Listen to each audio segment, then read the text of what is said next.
obviously is psychotic. In for Harvey. We can go ahead and start. I think we can start without him, probably. Yeah.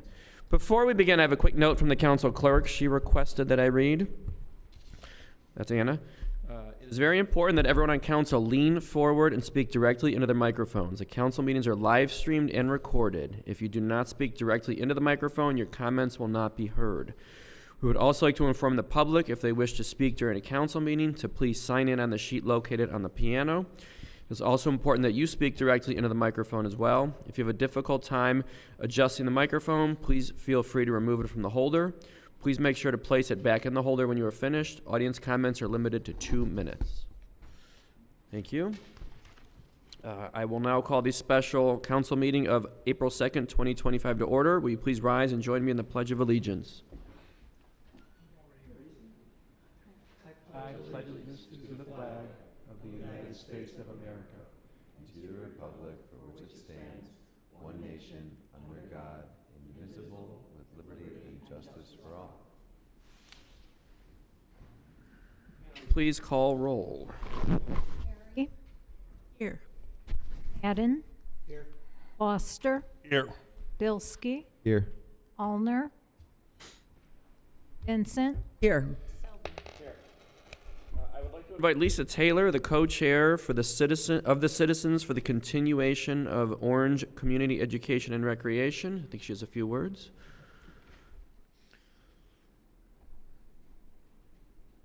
Thank you for allowing myself and Jill Korsak, who will come up in a moment, the director of Orange Rec, to speak tonight with all of you. So we're here tonight to share information about the rec levy that's on the ballot May 6th. And so it's a renewal levy, which is good news. That means there would be no increase in taxes.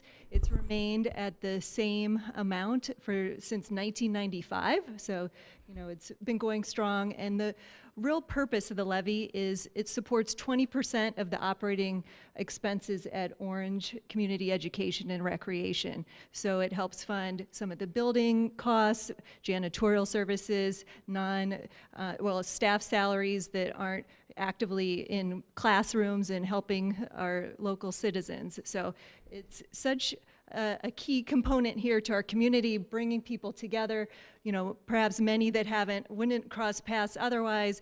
It helps fund youth sports, summer camps, the Orange Early Childhood Preschool, Lions Club, which is before and after care, and Stagecrafters Theater, the Adaptive Recreation Program, which we're just very well known in Northeastern Ohio, especially for that.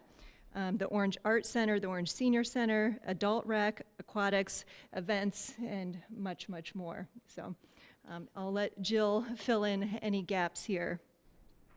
Thank you.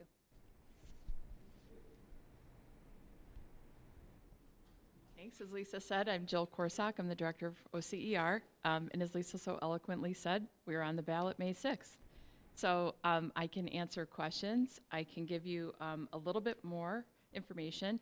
So as a quick update before I came over, last year we had 3,600 registrations from folks who live in Orange Village.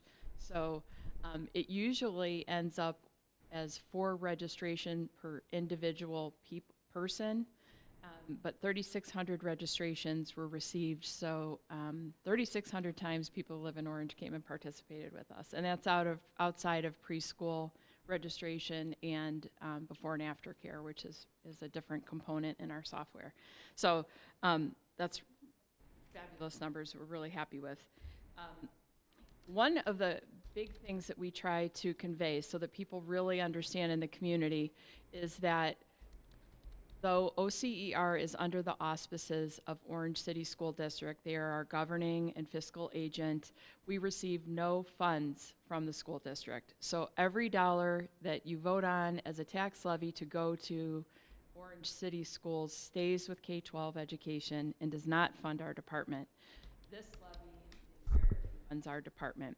So when you go to the ballot, it says it's a tax levy for Orange City School District. And then in the small print, it says for recreation facilities and maintenance.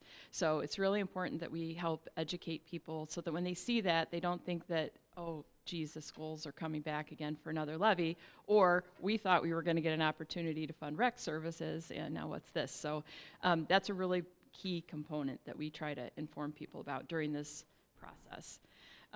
Are there any questions that I could answer for you? Your funding is 100% from this and from registration fees, obviously. Yes, so 20% of our total budget comes from this levy.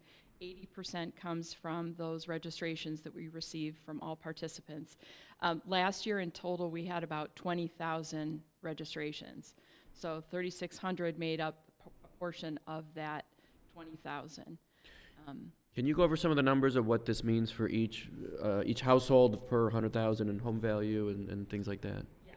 So it's $28 per $100,000 in home value, and it has remained $28 since 1995. When that levy was first passed, that was the valuation. So it remains that. I know we've had questions, well, our home values have gone up. Yes, your home values have gone up, but still it is $28 per 100,000 in home value.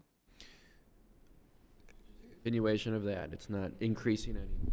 No increase, it is a flat renewal. And on top of that, the Homestead Exemption and Rollback Act affects this levy positively for homeowners because they actually pay 87.5% of the value of their home in this tax. And it's a complicated structure. I hope I convey that correctly, but I know that there's a discount of 12.5% that taxpayers receive because this is a renewal and not a new tax. I was going to ask you a question, but you answered it. Thank you.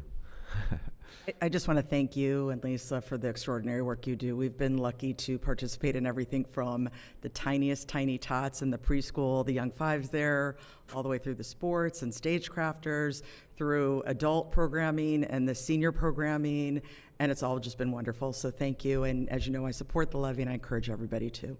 Yeah, thank you very much. We've really had some great accomplishments in the last few years, and it always makes me very proud to hear things like that and to hear the ways that we are supporting families and kids and, you know, just helping to make a really well-rounded community. And we are always happy for these partnerships. You know, we can't do what we do without our 5 governmental entities and the school district and the families and the people who come and participate with us. That is really where we get our biggest joy, I think, is just in serving people and creating those opportunities. So when your kids come back and, you know, go away to college and come back and live in the district, they can come and participate with us again and say, hey, I did this when I was 5. We love that. I will echo that. For the last 4 years, my family has been a very heavy user of many of your services. And I will say every year we continue to be amazed at the incredible staff at the preschool. With OIP and in the regular preschool, it's just, we've been very fortunate and it's been amazing. So Maria Hill and all of the folks on her team, I mean, and her staff is just fantastic. Bree, everyone. So thank you. Hearing that, I appreciate Thank you. Heard what they said as well, because my son Isaiah and Simone went through there, and he loved it. When he went through. He did stagecrafters in the summertime, and it really made him. So I'll tell you a story real quick. So my son Chase, speak in the microphone, please. had a sensitivity to hearing and stuff, and so there was a stagecrafters play. He got to be the cool kid with his collar up and his headset on. All right. The sensitivity thing. So you guys were very accommodating and appreciate it. Glad to hear that. Thank you for sharing that. Any other questions or comments? All right, thank you. I want to just say, if people want a sign or if they want to endorse it, what should they do? Yes, so our website is long. It is voteyesfororangerec.com. There you can endorse the levy if you choose, and you can also request a yard sign, and you can also just get other facts on how the levy functions, or if you have constituents that need more information, that's a great first start. If they email us through that website, either Lisa or I get it and can reply to that relatively quickly. And any other questions, please feel free to get in touch with me at any time or with Lisa.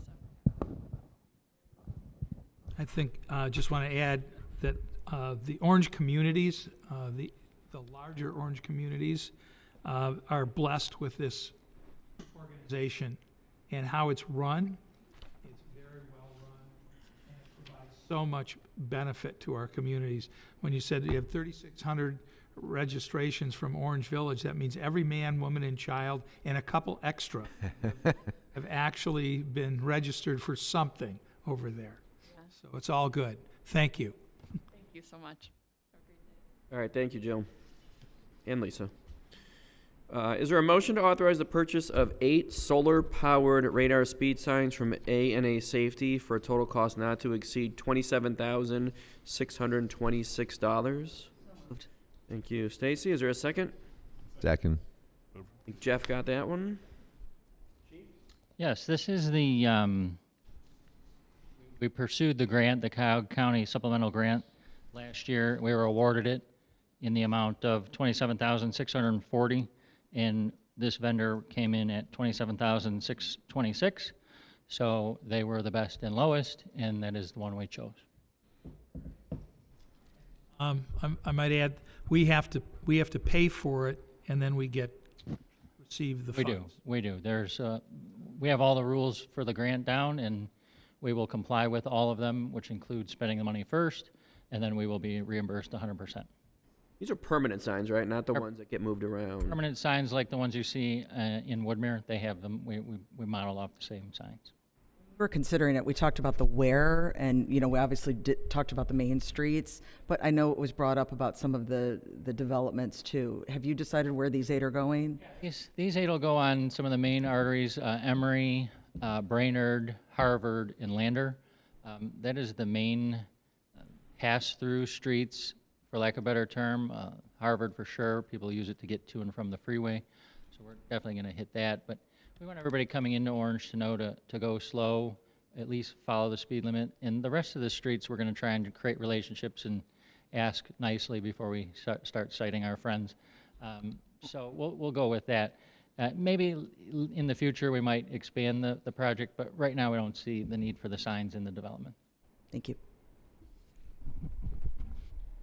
Questions or comments? Will you please call roll? Perry, Yes. Foster, Yes. Bilski, Vincent, Yes. Silver. Yes. Is there a motion to authorize the mayor to execute an agreement with Davy Resource Group to provide arborist services to the village? Motion, is there a second? Second. Thank you, Stacy. Mayor, you want to go over this one?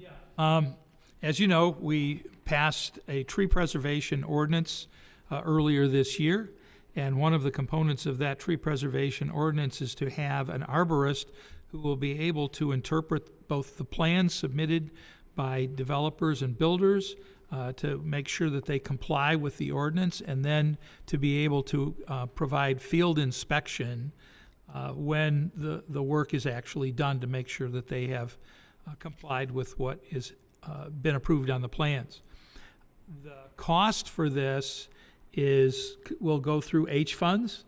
They will be from deposits made by either developers, homeowners, or builders when they build a project.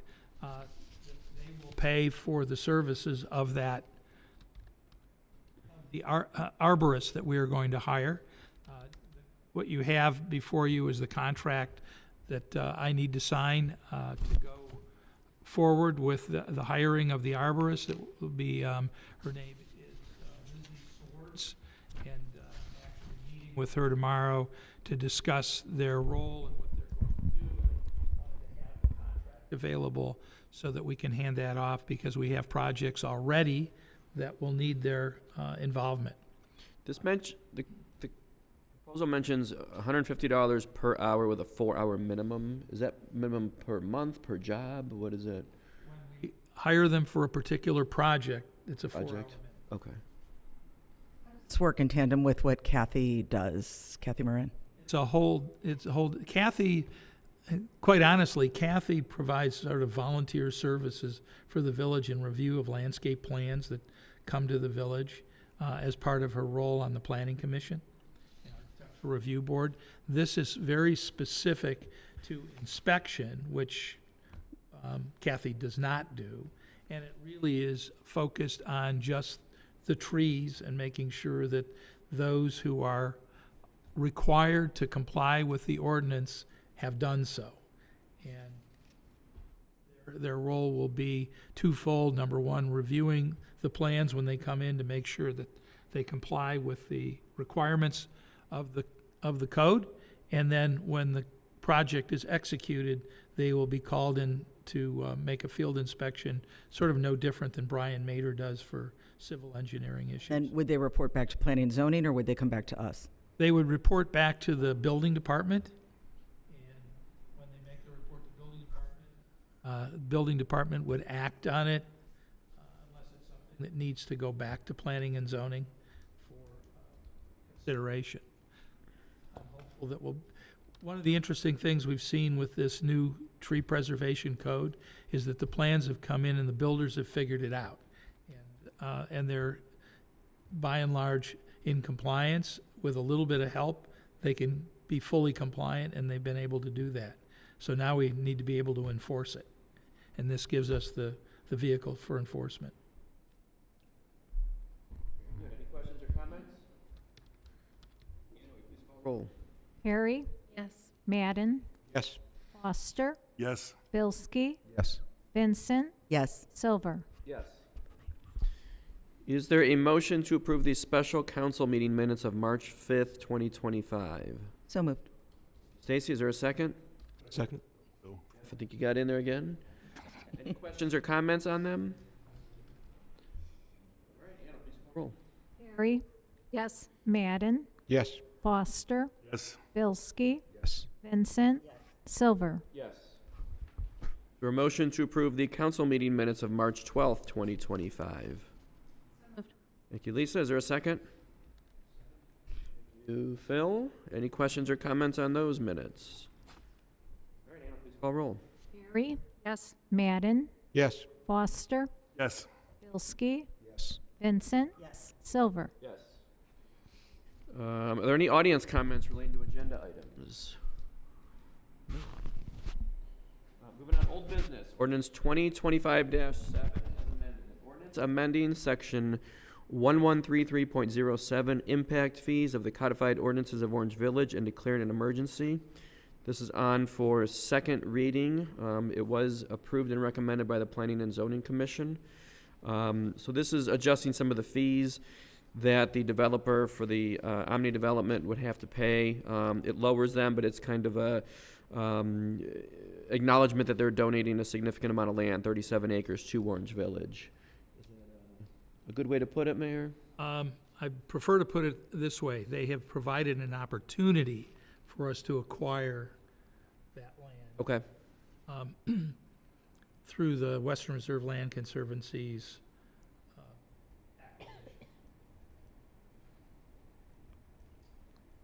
Any questions or comments on this?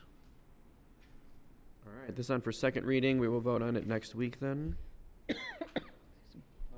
Moving on to new business, ordinance 2025-8, an ordinance amending certain sections of the codified ordinances of Orange Village to amend the process by which notice of violations are sent to parties who are responsible for remediating the violations.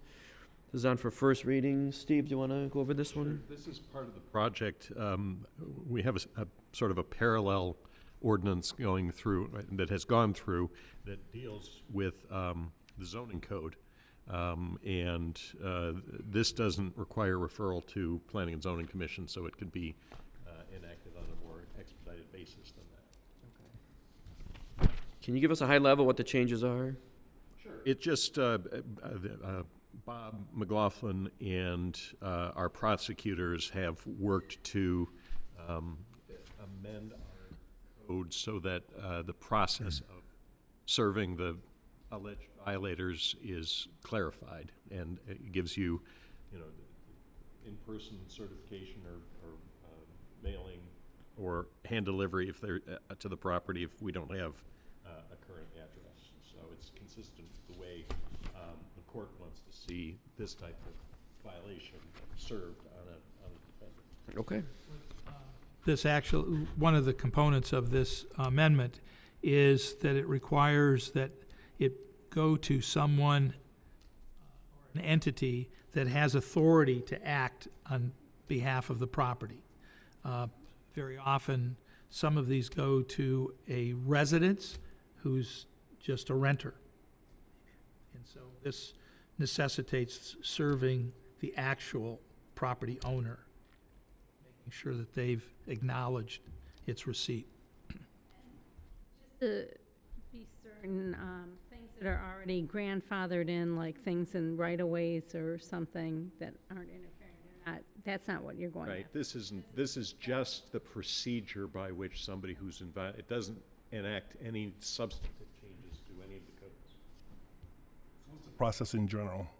So if there's a code found by So, initiating person, the building department writes up, saw something, then they identify who is responsible, who's the responsible party, owner or I.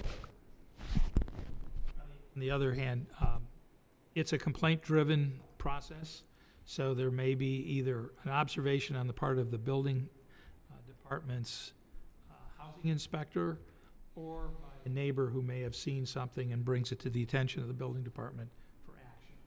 And the building department can then act on it. While we're on this topic, that reminds me of the fence that was built on somebody else's yard. Has that been resolved? Tell you there is a resolution in process for that right now, and I can't give you the specifics at this point, but my understanding is that the resolution is that the party that built the fence on the other party's yard is buying the property, and they're subdividing the property on which the fence occurs. So it'll be legal. Does it make the existing property non-compliant then? No. Okay. We checked to make sure that was the case before suggesting that. Good. Thank you. All right, moving on. Any audience comments relating to matters which advance the good of the village? Look like it. Comments by Mayor Klein. Let me find my laundry list here. Going pretty quickly today. Yeah. Always pleased to see. First of all, the First Calls program that we've talked about in the past, we are going to be meeting here tomorrow with a number of the cities and communities that we've discussed potentially partnering with in bringing First Calls to Orange Village. That will take place tomorrow afternoon and be facilitated by Shaker Heights, who's the primary driver of the program. The farmers markets will again be held in Orange Village this summer. They will be held on May 10th for the first session from 9 to 1, which will take place at Moreland Hills School. 10 to 3 at Moreland. 3, 10 to I'm 3. sorry. 10 to 3 at Moreland, but it will be 9 to 1 otherwise. Those will take place here. They will be located by the service department. We've laid out a map for the tents to go around the service department with parking in the front. It'll make it easier and more accessible for handicapped people because it'll all be on cement. The dates of those events will be June 14th and 28th. July 12th, they'll have a special booth at the Party in the Park on July 26th. And then again, the farmers markets will take place on August 9th, 23rd, September 13th and 27th, and then December 13th we'll be back at Moreland Hills at the 3 to 2? December, 3. probably 10 to 3, but that's 3. yeah, pretty far away still.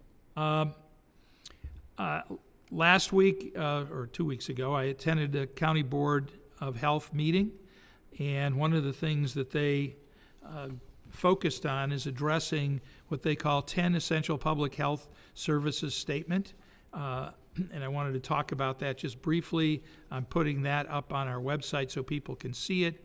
The purpose of the County Board of Health is to provide a framework for public health to protect and promote the health of all people in all communities and to achieve equity. And The essential public health services actively promote policies, systems, and overall community conditions that enable optimal health for all and seek to remove systematic and structural barriers that have resulted in health inequities.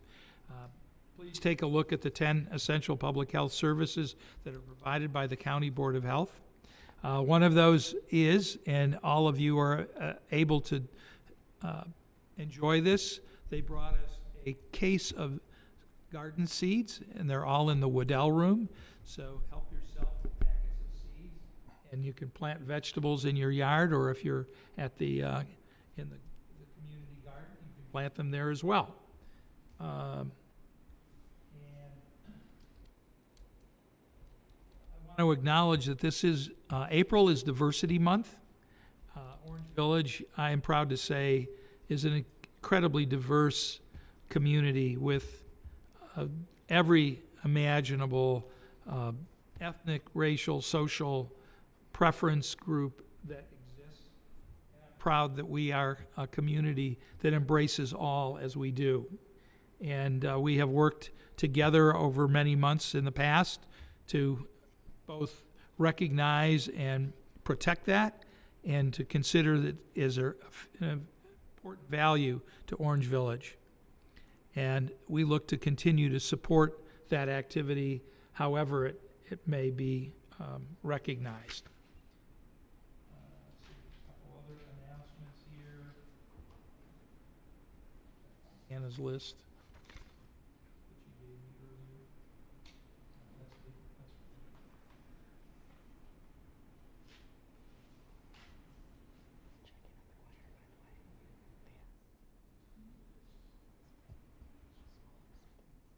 Aha! Computer collection is Monday through Friday during the month of April from 7 a.m. to 3 p.m. at the Orange Recycling Center, 4680 Lander Road. Flags and household hazardous waste collection will be this Friday, April 4th, from 7 a.m. until 3 p.m. at the Orange Recycle Center. Please note that we offer this collection on the first Friday of every month. I also wanted to announce, I'm pleased to report that Anthony Lazar contacted me yesterday and informed me that he has been cleared for return to work and would like to rejoin the Planning Commission when it's available.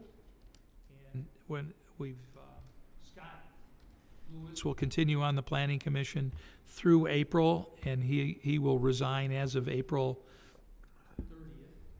And then Anthony will be reappointed. I would ask that Anthony be reappointed to start on May 1st. That will come up at next week's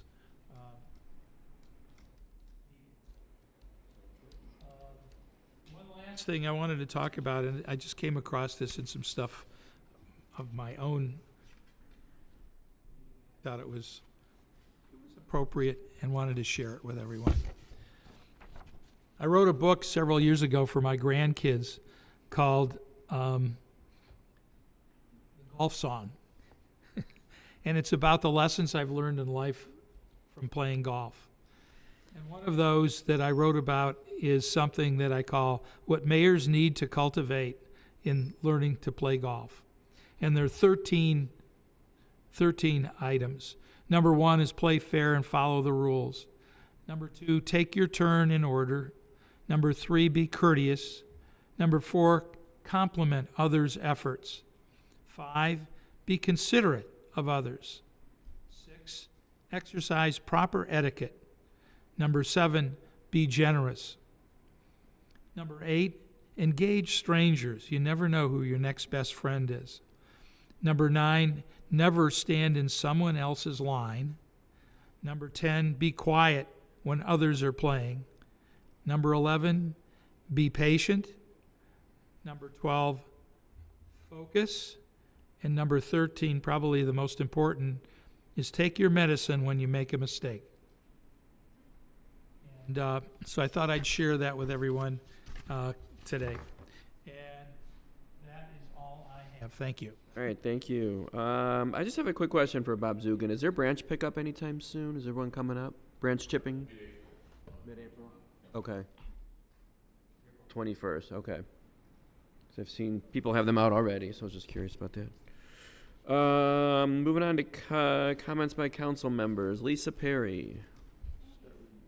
The gardeners meet this Saturday at 9 a.m. at the Woodell Room for the first time for 2025. Thank you, Anna, for the wealth of information on the waiting list, and it looks like after we fill the empty plots that are available for this year right now, it looks like nobody has waited on the list more than 1 year.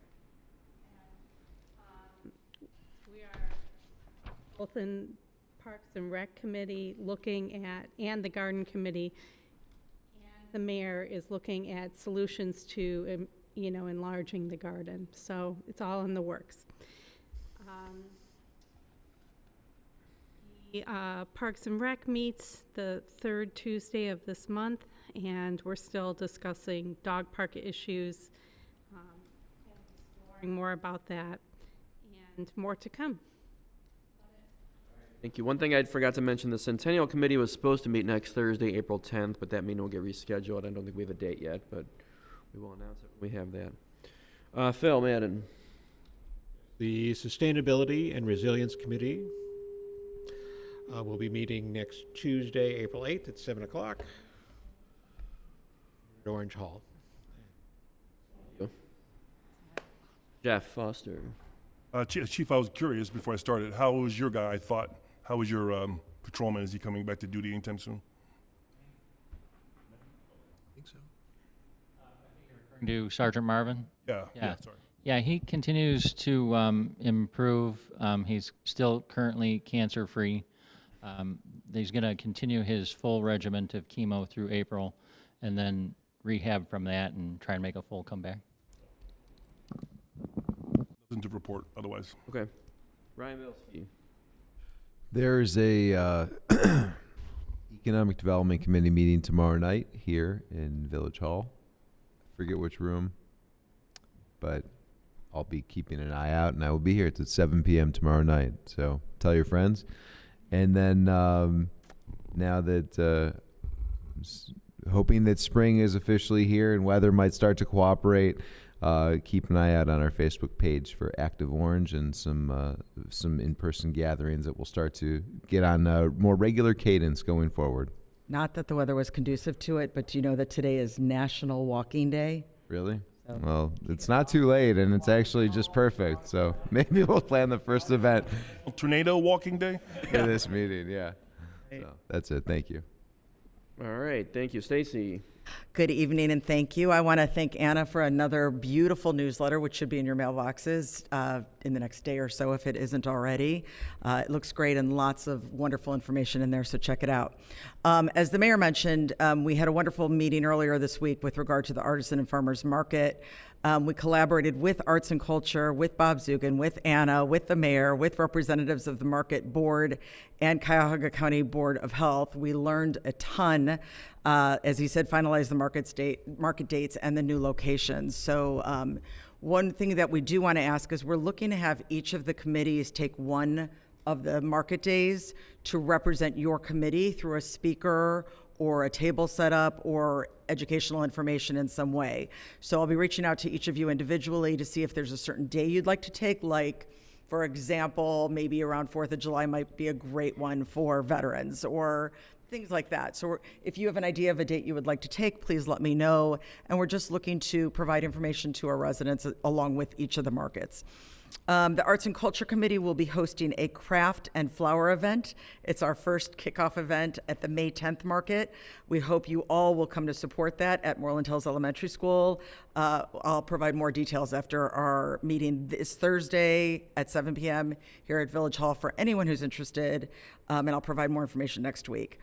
As a reminder, the Orange Library will be commemorating 10 years this Saturday, April 5th from 10 to 1, and the event is open to all. Orange High School presents Little Shop of Horrors this weekend in the high school auditorium, Friday and Saturday at 7, Saturday at 2. Tickets are $10 at the door or online, $5 for students.